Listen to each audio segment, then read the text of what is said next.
familia de nosotros tenemos la unión de los Ochoa y de los Flores. Los Ochoa Pacheco, de la familia de mi madre, que tienen origen un poco más o menos conocido, porque pueden llevar sus antepasados hasta casi el siglo XVII. El apellido Ochoa es de origen vasco, entonces fueron españoles los que trajeron ese apellido al Cusco y se instalaron en la ciudad. Y de ellos hay varias referencias. Y el abuelo Ochoa tuvo como 14 o 15 hijos, entre hijos de matrimonio y hijos de no matrimonio. En el lado de Flores Fernández, las informaciones son un poco más diluidas y hasta cierto punto hay algunas historias que siempre nos contábamos y que nuestra mamá Hildaura hacía mucho énfasis en algunas referencias que dice existían. Aparentemente los Flores no tienen un origen que se pueda remontar a muy lejos. Y la explicación que ha surgido a raíz de ver otros hechos es que posiblemente los Flores en el siglo XVIII pertenecían a alguno de los grupos nobles que quedaban de la antigüedad incaica y que luego de la derrota de Tupac Amaru, cuando fue condenado a muerte, se inició una persecución de los que eran descendientes de incas y en ese sentido muchos cambiaron de apellidos, otros fugaron. Por eso que no hay una referencia bien clara más allá de los padres de mi padre.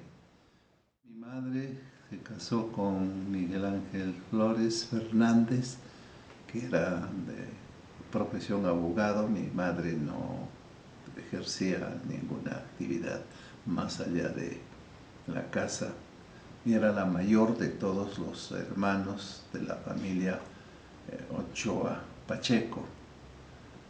Así que los Ochoa Pacheco y los Flores Fernández se vincularon a raíz de la boda de mi madre con Miguel Ángel.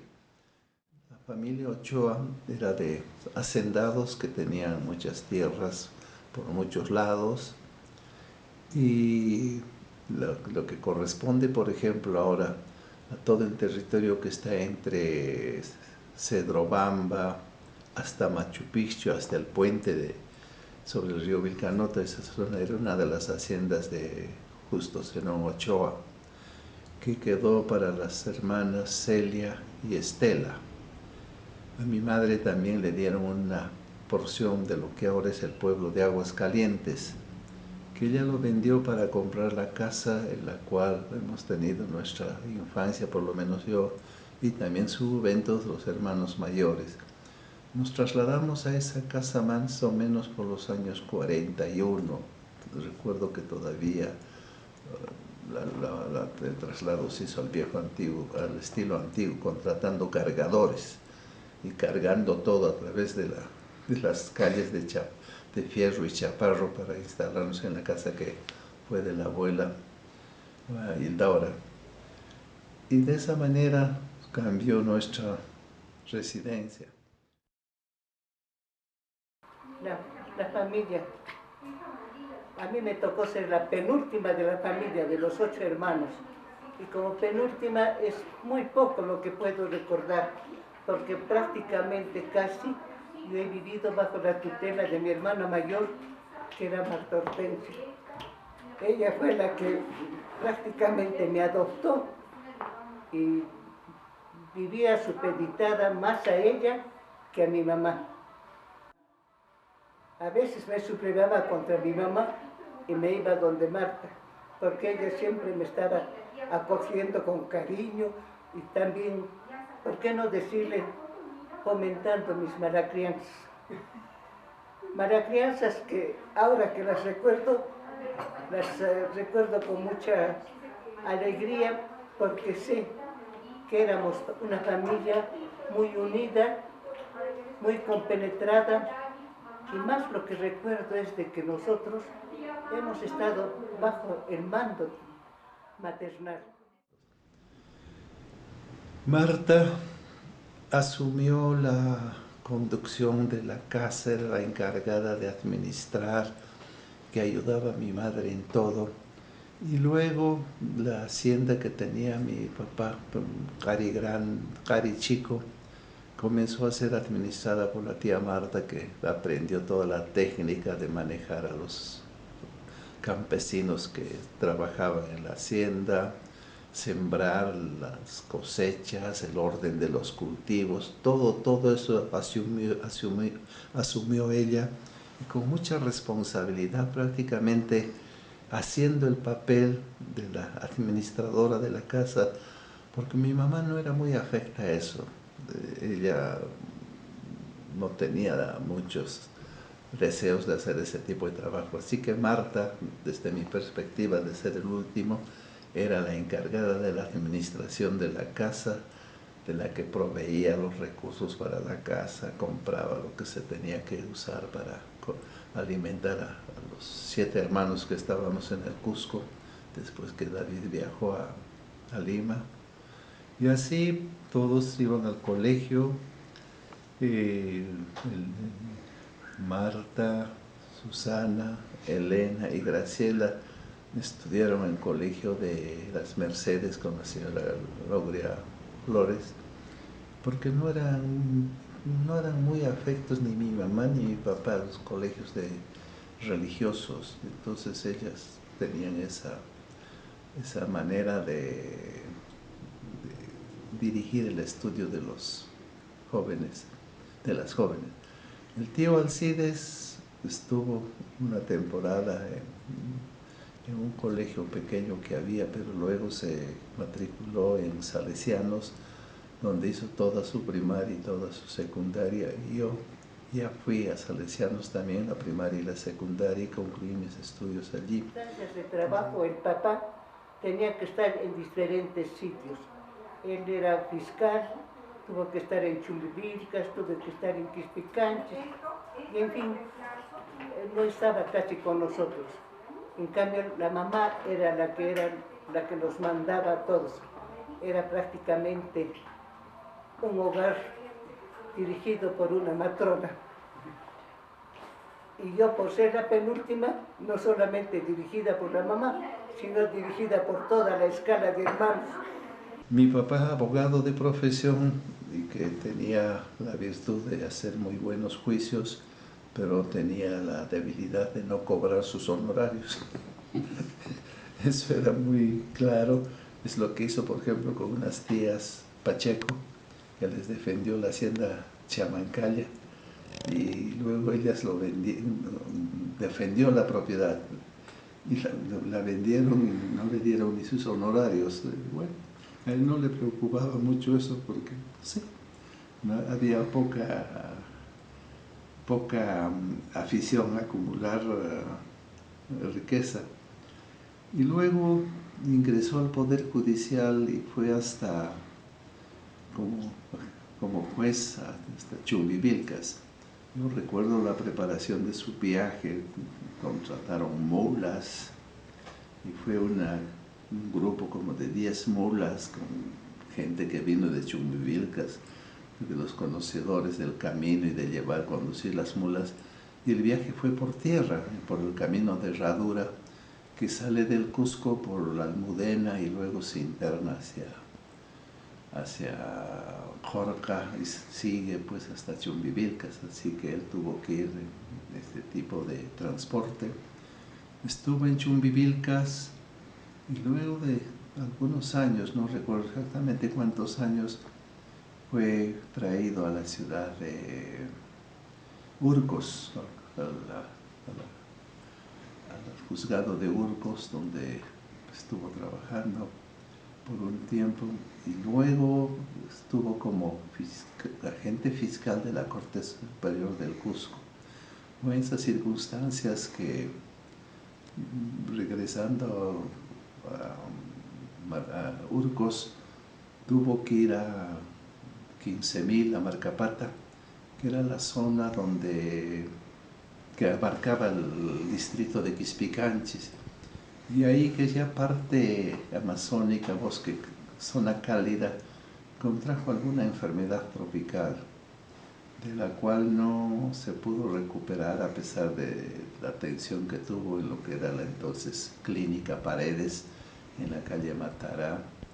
El doctor Paredes fue uno de los médicos, Olinto Vesco fue el otro médico que lo trataron, pero exactamente yo no sé con qué tipo de enfermedad es el que tuvo, pero parece que era una de esas fiebres de tipo tropical y falleció. Entonces yo tenía 16 15 años, estaba en tercer año de media. Como anécdotas pequeñas de mi familia, por ejemplo, les puedo contar que yo aprendí primero a hablar quechua. En aquella época en que el quechua estaba marginado, prácticamente se creía que era solamente de la servidumbre el quechua. Pero en todas las casas había que saber, si la servidumbre hablaba quechua, en todas las casas había que saber quechua, porque si no, ¿cómo mandaban? Y mi vida al principio sería, de repente, por el carácter de la cocinera que teníamos. El caso es que yo desde pequeña paraba en la cocina. No sé si por comer un poco más o porque la cocinera era muy buena. El asunto es de que yo aprendí a hablar primero quechua. Y como una anécdota o cosa les podría contar de que la primera vez que mis hermanas, que eran de diferentes edades, algunas de ellas ya adolescentes con ciertos prejuicios, me llevaron al cine y apareció en la pantalla el león del Metro-Goldwyn-Mayer. Y yo, como era la más pequeña, lo que grité fue ¡atacao! Y me tapé la cara. Mis pobres hermanas no sabían dónde meterse, porque hablar quechua, ¿quién hablaba quechua ahí? Nadie. Y yo era la que decía ¡atacao! Así que cuando regresamos me enojaron, me dijeron, nunca más te vamos a llevar al cine, porque no sabes portarte, hablas quechua. Ahora, desde pequeño fui un poco rebelde también. Tuve una discusión, no recuerdo exactamente, con una de mis hermanas. El asunto es que yo tendría 5 años en esa época y vivíamos cerca de Nueva Alta, en la calle Fierro. Mi papá, que estaba esa fecha en la casa, me llamó y me enojó. Me dijo, si no aprendes a portarte, te vas de la casa. O sea, para mí eso fue un golpe terrible. ¿Y qué había hecho yo? Porque después me contaron. Había agarrado mi ropa, había hecho un atado y con todo lo que podía cargar me estaba yendo por la calle Nueva Alta. Y entonces una amiga de mis hermanas me había visto y me agarra en la calle y me dice, ¿dónde vas? Me estoy yendo. ¿Y tu mamá? Está en la casa. ¿Pero por qué estás yéndote? Es que mi papá me ha enojado y me ha dicho que si me porto mal me vaya de la casa y me estoy yendo de la casa. No sé dónde me voy a ir. ¿Qué edad tenías? Bueno, fue oportuno, quién sabe, no el encuentro con la amiga, porque ella me agarró, me llevó hasta mi casa y llamó a mis hermanas y dijo, pues oye, qué broma se gastan con ella no deben de gastar. Mira, ya se estaba yendo, hacia piso se estaba yendo con su atado de ropa. O sea que, como verán, era de armas tomadas desde pequeña. Siempre estaba fastidiando a todos. Ahora, en aquella época, otra anécdota es esta, que mi papá siempre nos sacaba y se reía cuando le pedíamos dinero. En esa época no se acostumbraba propina como ahora se acostumbra.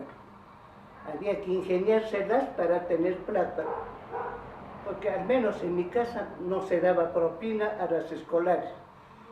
Entonces, a veces mi hermana Graciela, con quien nos íbamos al colegio, a veces la hermana Graciela me decía, te toca a ti.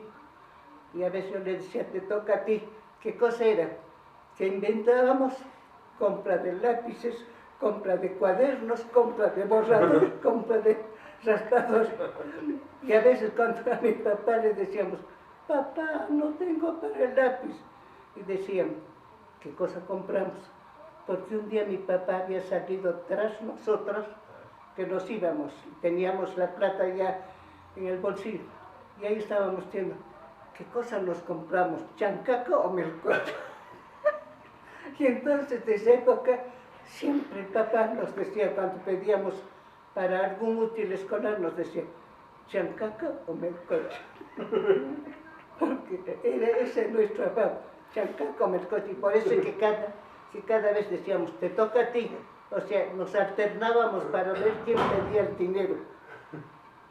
Bueno, son pequeñas cosas de la juventud, no diré de la juventud, de la niñez, que todo lo que puedo recordar. Ahora, mis hermanas jugaban básquet y eran buenas jugadoras. En aquella época en el Cusco, el básquet tenía bastante aceptación, bastante gente jugaba. Antes que en Lima, inclusive, las mujeres practicaban en el Cusco básquet. Mis hermanas jugaban y nosotras las pequeñas íbamos a hacer barra.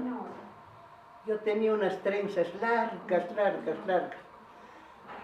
Y una amiga también tenía también trenzas. Y éramos las dos las que íbamos porque nuestras hermanas jugaban. Entonces algún amigo, pariente, palomilla, había agarrado la trenza de mi amiga con mi trenza. Nos amarraron bien amarrado y se enseñaron ellos. Uno llamaba a la amiga y otro me llamaba a mí. Y nos dicen, oye, anda, te van a dar un helado. A la otra también le dijeron, oye, te están esperando para invitarte un helado. Cada una jaló para su lado y nadie podía avanzar porque estaba... Ahora la historia del cabello largo era terrible. La tía Marta era la que me peinaba. Cada mañana, paciencia. Y como era el pelo largo, ella estaba, dale con la trenza. Apúrate, ya se hace tarde para el colegio. Ya me falta poco, una trenza nomás ya. Ya me falta poco, ya me está poniendo el gancho. Y así era, cada mañana era interminable la tarea del peinado. Y por eso la recuerdo demasiado a la tía Marta, porque ella fue casi como la suplente de la mamá. Bueno, son pequeñas cosas. Ahora otras cosas que podría recordar son las cuestiones políticas. Porque en mi casa, mi mamá, si es que hubiese sido en sus tiempos la política no vedada para la mujer, seguro que mi mamá hubiese sido líder, porque le encantaba la política. Y dio la casualidad que su familia tuvo dos hermanos que fueron a París a estudiar y tuvieron sus hermanos la oportunidad de formar la primera cédula aprista en París, porque estuvieron con Víctor Raúl, así.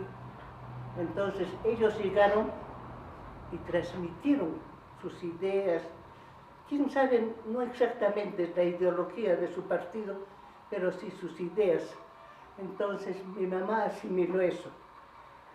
Era una gran lectora de periódicos y estaba, dale, siempre con la política. Y teníamos un tío que vivía con nosotros, el tío Oscar, a quien nos recordamos todos con mucho cariño. Y era el que comentaba el deporte en mis hermanos. Entonces, mi mamá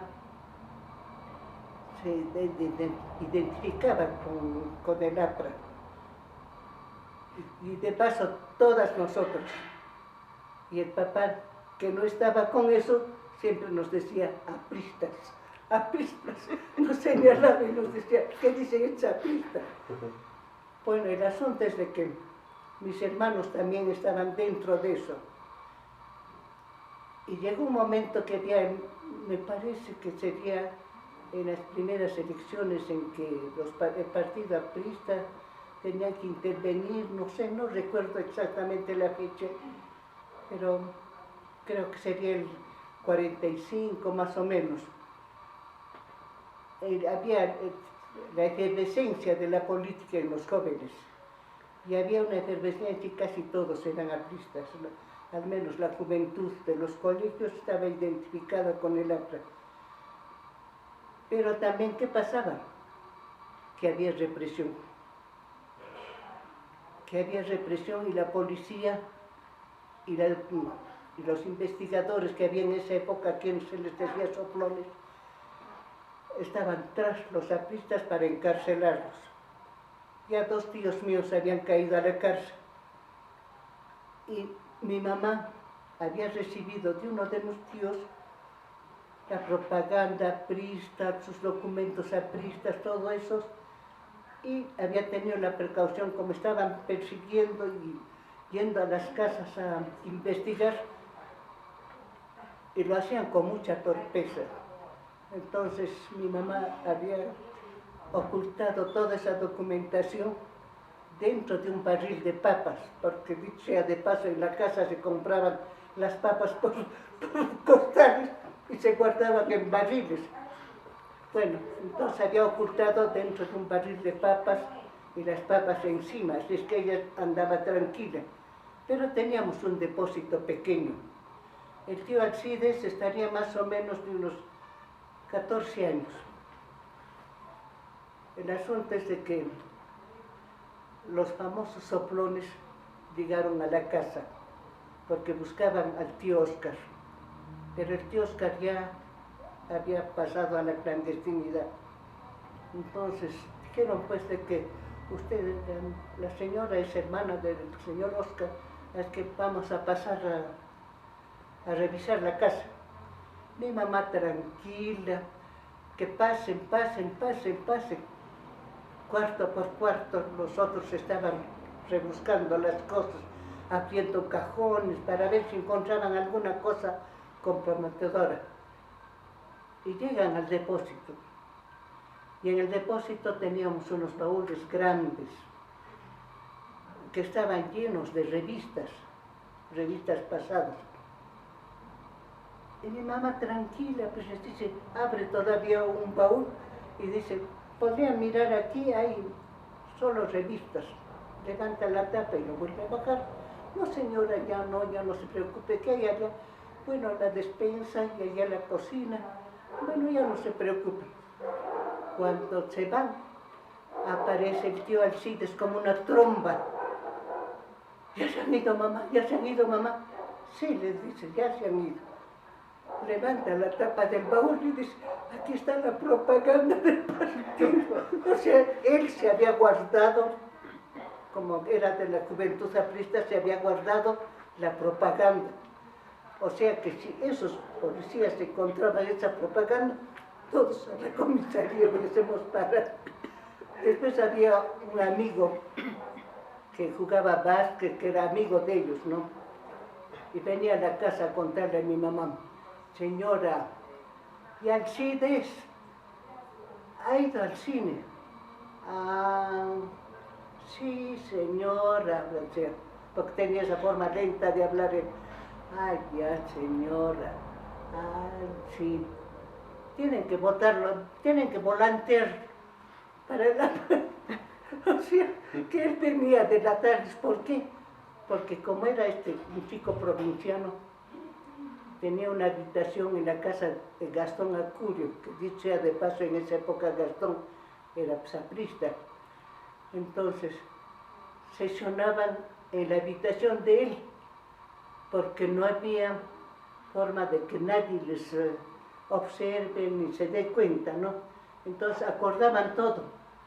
Y el otro venía, y como que no dice nada, avisaba a mi mamá, ah, no se va a venir, porque ha dicho que van a ir al cerro a hacer luminaria, porque era otra hazaña de los jóvenes de esa época, iluminar el cerro. Y cuando menos pensaban los policías, aparecían simultáneamente las letras del APRA en luminarias. Y eso era una proeza para los chicos, porque terminaban de prender la luminaria, patitas para que te quiero, todos para un lado, todos para el otro lado, a ver quién caía, pues. A veces algunos caían, otros se libraban. Felizmente mis hermanos nunca llegaron a caer, sino el menor de todos. Cuando fue delegado de los estudiantes, Jorge Aníbal llegó a caer en Lima, al frontón, no al frontón, sino al sexto, que le llamaban en esa época. Él de repente no les ha relatado esas años, pero tuvo esa condecoración de ser preso por... Recuerdo que mi hermano mayor, David, el año 39 posiblemente, decidió estudiar medicina y se fue a Lima, viajó a Lima, donde se instaló y solamente venía los fines de año para pasar vacaciones. Así que yo lo recuerdo como una persona mayor, muy seria, que sin embargo era querido y apreciado por todos nosotros. David terminó su carrera de medicina en Lima y se casó con Berta Mena Jerkovich y formó la familia Flores Mena. Berta fue una magnífica esposa para el tío David. Sensiblemente falleció también cuando estaba en plena juventud, diría yo. Alcide se quedó también a vivir en Lima como ingeniero civil. Luego Susana estudió lo que en esa época era cierta forma de economía y de administración y de secretariado. Elena también estudió para profesora, Teresa igual. Y uno de los pocos que estaba sin saber qué hacer era yo. Y en esa situación es que nos manteníamos cohesionados alrededor de mi madre, que era el centro de la familia y que pues tenía esta característica. Ahora, mi mamá tenía sus hermanos, Óscar sobre todo, y Óscar, yo no sé exactamente cómo Óscar Ochoa Pacheco, es que comenzó a frecuentar la casa, prácticamente era un miembro más de la familia. Yo no entendía muy bien, pero tío Óscar siempre estaba ahí, muy amable con nosotros, y supongo que participaba también de muchas de las decisiones de la casa, porque Óscar era el último de la familia de mi mamá, era el menor de todos. Entonces había una relación muy fluida y muy amable y muy cariñosa entre mi madre y el tío Óscar. Ella lo llamaba a veces mamá, a veces lo llamaba hermana. Era bien interesante. Y él nos compartía con nosotros, salíamos a pasear con él y así comenzamos a concurrir a las fiestas que había en la hacienda Piccho. Porque parece que la reunión de los Ochoa comienza en 1898, porque hay una foto con esa fecha en Urubamba. Y cuando se vinieron de vivir en Urubamba, pues continuaron con las reuniones del Señor de la Columna, que era un Cristo que había en la hacienda Piccho, que fue hacienda de los jesuitas y que posiblemente se puso en venta a raíz de la expulsión de los jesuitas en el siglo XVIII, cuando votaron a todos los jesuitas de la América. Y esa hacienda la compró Justo Zenón Ochoa, el papá de mi madre, que parece que le gustaba comprar haciendas porque tenía haciendas por todo sitio, tanto en Urubamba como en el Cusco. Y el caserío de esa hacienda, que perteneció a los jesuitas, tenía una hermosa capilla con unos retablos de gran calidad. que felizmente fueron salvados por Oscar y los entregó al Instituto Nacional de Cultura, que los exhibe en el museo. Porque de haber quedado así, cuando vino Velasco Alvarado, seguramente hubieran dispuesto de la hacienda y todos esos retablos se hubieran perdido. Bien, entonces todos los años en septiembre era la reunión de los Ochoa, la Ochoada, en Piccho. Así que todos íbamos y hay cantidad de fotografías y yo me puedo ver desde fotos desde que tengo unos 7 años, más o menos 8 años, y mis hermanas, todos estamos en esas fotos, y que concluyó pues cuando Velasco Alvarado dio la ley de reforma agraria y afectó todas las haciendas. Así que mi tío, de una manera bastante audaz, se llevó el cuadro del Señor de la Columna, que era la veneración de los Ochoa, a Urubamba, y la Ochoada se trasladó a Urubamba, y desde entonces se celebra todos los años en el mes de septiembre en Urubamba. Los Flores no tenían este tipo de relación, estuvieron mucho más dispersos, y la razón, bueno, es que el señor Flores, el abuelo, fue un comerciante extraordinario de una visión muy, muy grande. Fue el que compró el primer automóvil que llegó al Cusco, así que su automóvil fue el primero que estuvo en el Cusco, y era un comerciante que tenía habilidad para hacer fortuna, y esto es lo que es interesante porque es parte de lo que he escuchado. Yo no he sido muy testigo de eso, pero él falleció también relativamente joven y dejó a todos sus hijos más o menos desamparados porque no conocían el qué hacer del negocio. Y ahí surgió uno de los hermanos que era el mayor, porque mi padre era el último de los Flores Fernández, y estaba muy jovencito. Y bueno, como todas las historias no son buenas, esta parte tampoco tiene un lado que no es muy agradable. Uno de los hermanos mayores asumió la conducción de la fortuna y luego decidieron distribuirse todo.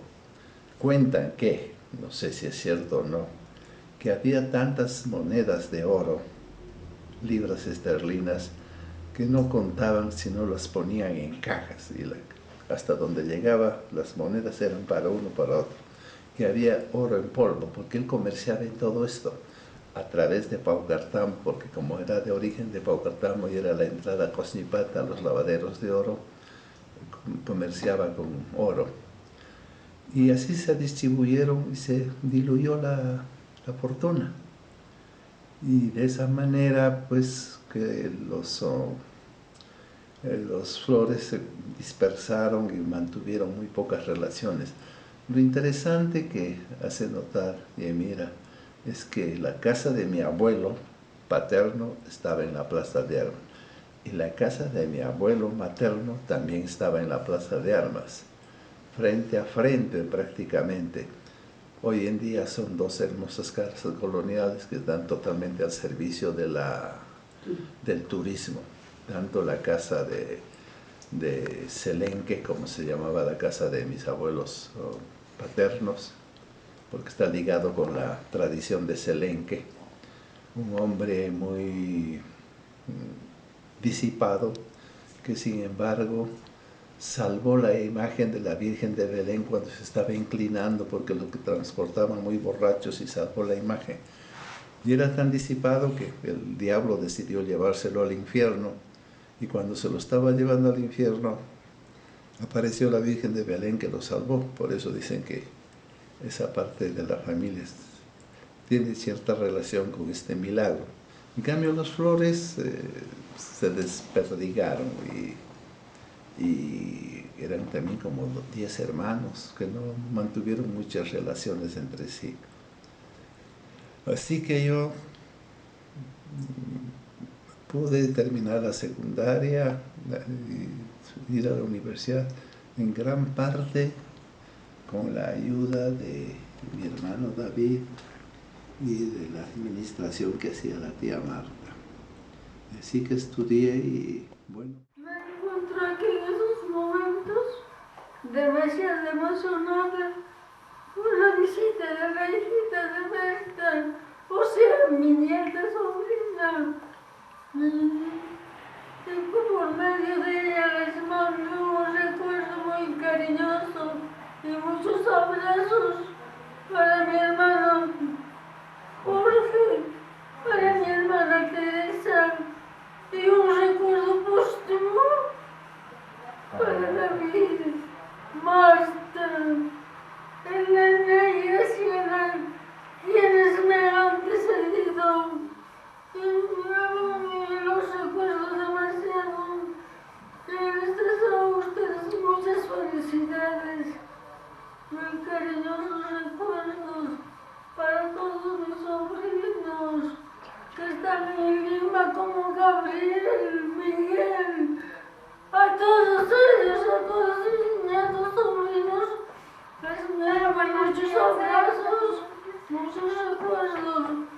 No puedo decir más porque me encuentro demasiado emocionada.